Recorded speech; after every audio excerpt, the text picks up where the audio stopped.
Hi there, my name is Kristen from Gradient Accounting. I'm a CPA and also a VIP Kid teacher myself. So I just wanted to record a quick video to talk about the home office deduction and how you can use this as a VIP Kid teacher. This will help you maximize your tax deductions, which decreases the total amount of taxable income that you have and hence decreases the amount of taxes you have to pay. So let's get started. Am I eligible? Well, really, there's only two requirements, and these I actually pulled straight from the IRS website. So the first one is regular and exclusive use. So this has to be a place in your home that you regularly and exclusively use for teaching for VIP Kid. So this really can't be a dual purpose area, unfortunately, due to that word exclusive.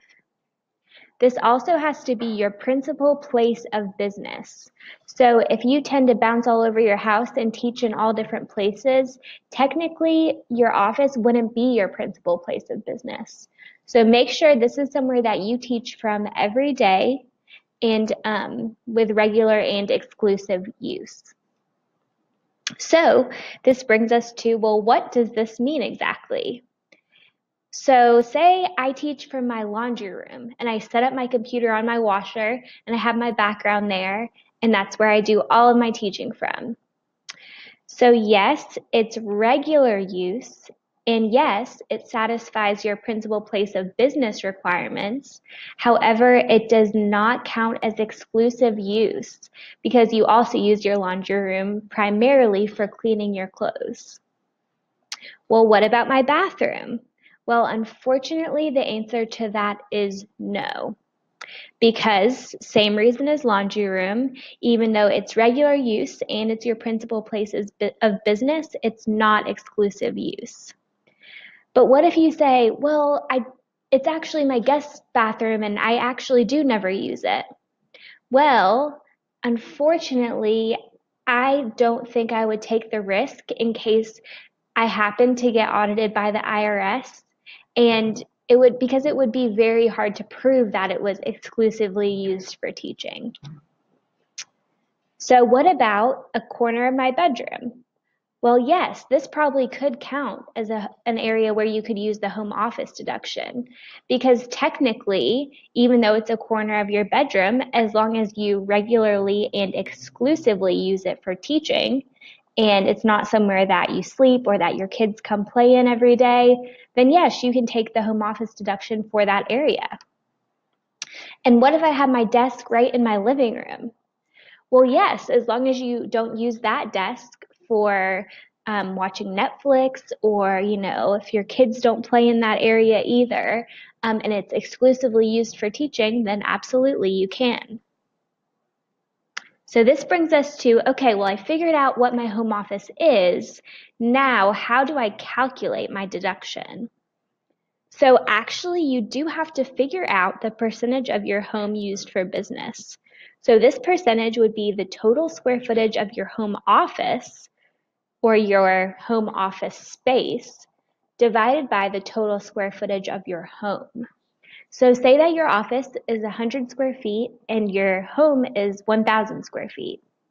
Well, then you're eligible to take a 10% deduction of qualifying home expenses. So what are the qualifying home expenses? So they are limited, but you also have a little bit of flexibility. So you can, if you have a mortgage or if you're a renter, this will still apply. If you do have a mortgage, you can deduct the percentage of your mortgage interest or mortgage insurance.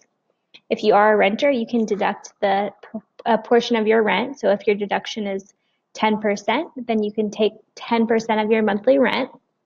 Utilities, repairs and maintenance, and Wi-Fi can also be counted as home office expenditures.